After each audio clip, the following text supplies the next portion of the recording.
Assalamualaikum warahmatullahi wabarakatuh. Perkenalkan, saya Nika Devisna Kumaladewi dalam rangka menyelesaikan tugas akhir ujian akhir semester mata kuliah psikologi klinis dan abnormal. Kali ini saya akan menjelaskan tentang retardasi mental.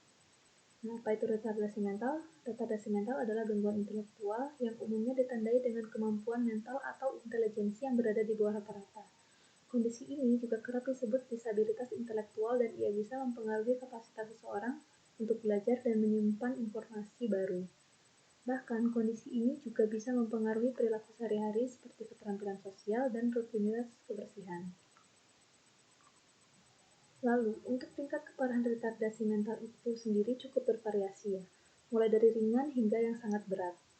Nah, umumnya kemampuan intelijensi seseorang itu akan diukur berdasarkan IQ. Seseorang yang dikatakan mengalami kondisi retardasi mental itu terjadi apabila kondisi skor IQ-nya mereka berada di bawah 70. Nah, untuk anak-anak dengan retardasi mental ringan dapat menjalani kehidupan seperti orang-orang normal dengan dukungan yang tepat. Namun untuk anak-anak dengan kondisi yang parah membutuhkan dukungan yang lebih banyak dan konstan. Kondisi ini tuh dalam masyarakat biasanya disebut dengan keterbelakangan mental. Tapi karena konotasinya negatif, oleh karena itu, frase ini kemudian digantikan dengan disabilitas intelektual. Untuk penyebab dari retardasi mental itu sendiri dapat diklasifikasikan. Yang pertama itu berdasarkan kelainan genetik, lalu ada masalah selama masa kehamilan, kemudian masalah selama masa bayi, dan yang terakhir ada cedera atau penyakit lainnya. Untuk faktor retardasi mental sendiri itu bisa meningkat pada anak, diantaranya itu ada pertama faktor biologis, contohnya saat terjadinya kelainan kromosom pada pengidap Down syndrome. Kemudian ada faktor metabolik, yaitu beberapa kelainan metabolik yang dapat meningkatkan risiko retardasi mental seperti penyakit fenilketonuria, di mana tubuh tidak dapat mengubah asam amino menjadi tirosin. Kemudian ada faktor prenatal, yaitu perawatan prakelahiran yang buruk.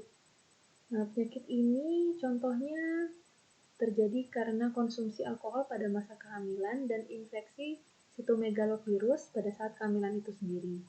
Kemudian ada faktor psikososial, yakni lingkungan rumah dan keluarga yang menyebabkan kondisi ini terjadi, terutama ketika tipe sosiokultural yang merupakan retardasi mental dengan tingkatan yang ringan.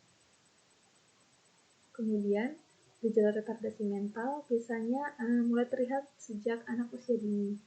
Dalam beberapa kasus, tanda-tandanya mungkin bersifat fisik, misalnya anak mungkin memiliki kepala yang sangat besar atau bahkan sangat kecil, dan adanya kelainan pada tangan dan kaki mereka, dan perbedaan fisik lainnya. Namun perbedaan fisik kayak gini nggak selalu tampak. Anak-anak yang tampak sehat secara fisik dan normal juga bisa mengalami retardasi mental.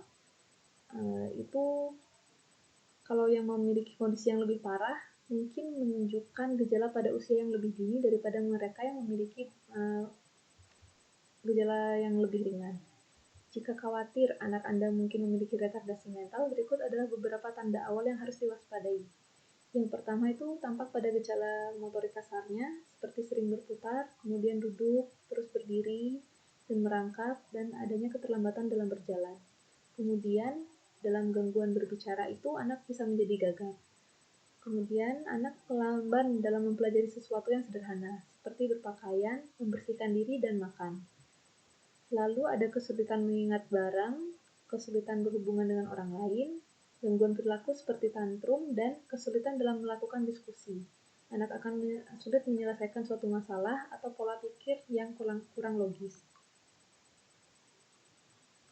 Retardasi mental dapat dicurigai dari beberapa sebab, yaitu diagnosisnya ada beberapa, yaitu yang pertama, wawancara dengan orang tua, lalu ada observasi terhadap anak, dan uji intelijensi dan kemampuan adaptif.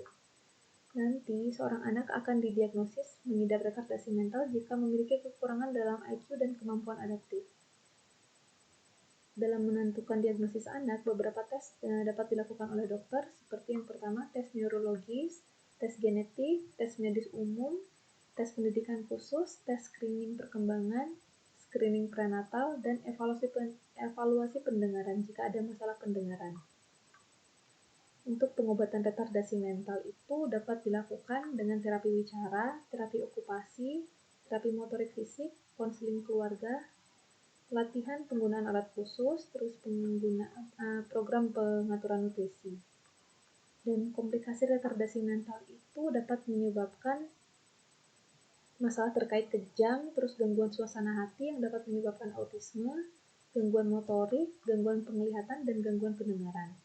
Untuk pencegahan retardasi mental, salah satu yang paling sering dicegah adalah dengan mengantisipasi sindrom janin alkohol. Jadi, ibu hamil sangat disarankan untuk tidak mengkonsumsi alkohol selama masa kehamilan.